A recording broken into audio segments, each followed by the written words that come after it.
आज मी आपल्यासोबत मस्त चटपटीत अशी दाल फ्रायची रेसिपी शेअर करणार आहे. दाल फ्राय तुम्ही बघूनच कळली असेल, खूप चटपटीत आणि टेस्टी झालेली आहे. कोणती पेस्ट नाही, काही जास्त तामझाम नाही.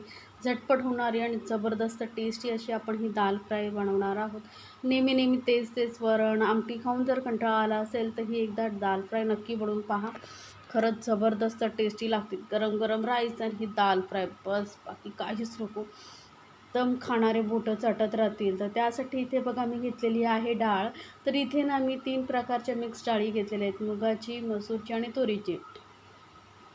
समप्रमाणामध्ये घेतलेले आहे. आता इथे मी जे प्रमाण सांगते त्याप्रमाणे 4 जणांना तरी ही डाळ आरामात पुरते. तर इथे मी मोठा कप अर्धा डाळ घेतलेली आहे आणि यामध्येच 1 टोमॅटो आणि 1 हिरवी मिरची घालून स्वच्छ धुवून आपण हे मीठ आणि हळद घालून कुकरला 3 ते 4 शिट्या करून घेऊया. जास्त मिरची घालायची नाही आपण, कारण ही लाल मिरची पावडर वापरणार आहोत ना. तर 3 ते 4 शिट्टीमध्ये चांगली डाळ शिजून येते. तर मी आता ही डाळ चांगली धुवून कुकरला लावून घेते.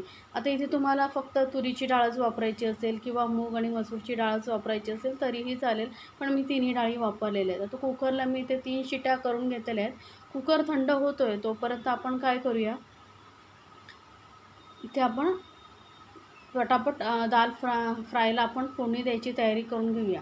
तर इथे 3 शिट्या झालेल्या आहेत. कुकर मी साईडला करून ठेवलेला आहे. कढई ठेवलेली आहे गॅसवरती आणि आपण इथे कढईमध्ये तेल घेतलेलं आहे. तर मोठा चमचा भरून तेल घेतलेला आहे. आता इथे फोडणीला आपण काय करणार आहोत, डायरेक्ट जिऱ्याचा वापर करणार आहोत. ह्या डाळीमध्ये आपण राईचा वापर करणार नाही आहोत. तर एक छोटा चमचा भरून जिरं घातलेलं आहे. जिरं चांगलं आपण चटकू द्यायचं आहे. कच्चं नाही लागलं नाही पाहिजे, त्यामुळे चांगलं जिरं भाजून घ्यायचं आहे. जिरं भाजलं की यामध्ये ना 4 ते 5 लसूण आहेत बारीक चिरून घेतलेले आहेत. जास्त जाड ठेवायचे नाही, म्हणजे काय होतं बारीक चिरल्यामुळे डाळीमध्ये छान मिक्स होतात.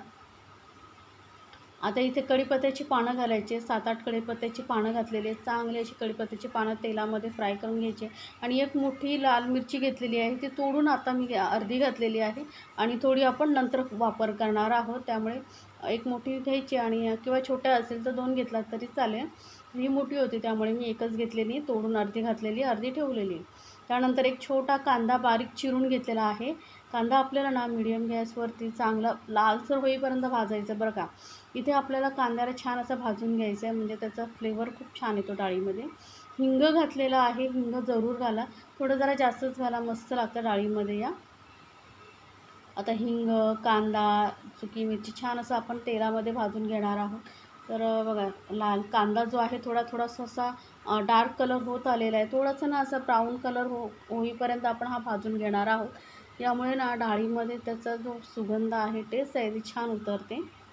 तर बघू शकता कांदा चांगला लालसर झाल्यानंतर यामध्ये घालते लाल मिरची पावडर. तर अर्धा चमचा लाल मिरची पावडर घातलेली आहे. अर्धा चमचा इथे काश्मीरी लाल मिरची पावडर घातलेली आहे. काश्मीरी लाल मिरची पावडरमुळे काय होतं, कलर खूप छान येतो. अर्धा चमचा इथे मी धने पावडर घातलेली आहे आणि गरम मसाला आपण नंतर वापरणार आहोत. त्यामुळे आधीच गरम मसाला फोडणीमध्ये घालायचा नाही, कारण ते भाजलेले मसाले असतात. त्यामुळे आपण त्याला अजून भाजायचं नाही, त्याचा वापर आपण नंतर करायचा. तर हे मसाले तेलामध्ये छान असे परतले गेल्यानंतर लगेचच यामध्ये घालायचं आहे डाळ, नाही तर आपले मसाले करपू शकतात. तर डाळी कुकरची पूर्ण हवा काढून घेतलेली आहे आणि डाळ आपण यामध्ये घालून घेतलेली आहे. आता इथे ना जास्त पाणी आपण वापर करणार नाही आहोत, कारण डाळ पातळ नाही करायची आपल्याला. ही जी दाल फ्राय असते ना ती थोडी दाटसर छान लागते. व्यवस्थित असं मिक्स करून घ्यायचं. त्याला घालूया गरम मसाला. तर पाव चमचेपेक्षा थोडंसं जरा जास्त गरम मसाला घातलेला आहे. जास्त गरम मसालाही वापरायचा नाही आपल्याला. हे बघा मस्त असं मिक्स करून घेतलेलं आहे. आता मी डाळ जेव्हा शिजत ठेवली होती त्यावेळेसही त्यामध्ये मीठ घातलं होतं, त्यामुळे मी आता फक्त चवीनुसार थोडंसं मीठ घालणार आहे. वरून घालूया थोडीशी कोथिंबीर आणि एकदम कमी गॅसवरती आपण ही डाळ उकळत ठेवायची आहे. तोपर्यंत काय करणार आहोत आपण, ही डाळ फ्रायला जबरदस्त टेस्टी आणि एकदम मस्त असं वेगळा टेस्ट देण्यासाठी आपण याला एक फोडणी देणार आहोत. तर एक फोडणी पॅनमध्ये मी घेतलेलं आहे तेल, परत घालायचं आहे जिरं अर्धा छोटा चमचा, हिंग घालायचं आहे थोडंसं आणि लसूण. लसूण या डाळीमध्ये ना जरा जास्तच लागते, त्यामुळे मी लसूण घालते आणि जी आपण लाल मिरची ठेवली होती अर्धी तोडून ती घातलेली आहे आणि लाल मिरची चांगली परतली गेल्यानंतर घालूया हिंग. हिंगाचं जेवढं जास्त फ्लेवर येईल ना तेवढी डाळ टेस्टी लागते. थोडंसं घालायचं आहे काश्मीरी लाल मिरची पावडर. त्यामुळे जसं बोलू ना फोडणीचा कलर खूप छान येतो आणि एकदम जबरदस्त ट्विस्टसाठी आपण यामध्ये घालतो आहे बटर. तर एक छोटा चमचा मी इथे बटर घालते. बटर नक्की घालून बघा. फोडणीला आधी दिल्यामुळे काय होतं माहिती आहे, जेव्हा आपण कांदा वगैरे घालतो तेव्हा त्याचा तो जास्त लालसर होतं, करपला जातो. त्यामुळे नंतर वरून जर फोडणीमध्ये बटर घातलात ना तर मस्त टेस्ट येते बटरची डाळीमध्ये. वरून ही गरम गरम फोडणी घालून घ्यायची. होऊ शकता कलर ही खूप सुंदर येतो. काश्मीरी लाल मिरची पावडर घातल्यामुळे टेस्टी ही डाळ होते. नेहमी त्याच प्रकारची डाळ खाऊन कंटाळा येतो. त्यामुळे या पद्धतीने एकदा नक्की बनवून पहा. वरून थोडीशी कोथिंबीर आणि छोटासा अजून चमचा मी इथे बटर घालते. आवडत असेल जास्त तर घाला, नाही घातलं तरी चालेल. अशीच ही डाळ खूप सुंदर लागते. वरून थोडीशी अजून मी कोथिंबीर घालते आणि गरम गरम ही डाळ आपल्याला सर्व करायची आहे. तर गॅस बंद केलेला आणि ही आपली अशी डाळ तयार झाली आहे बघू शकता.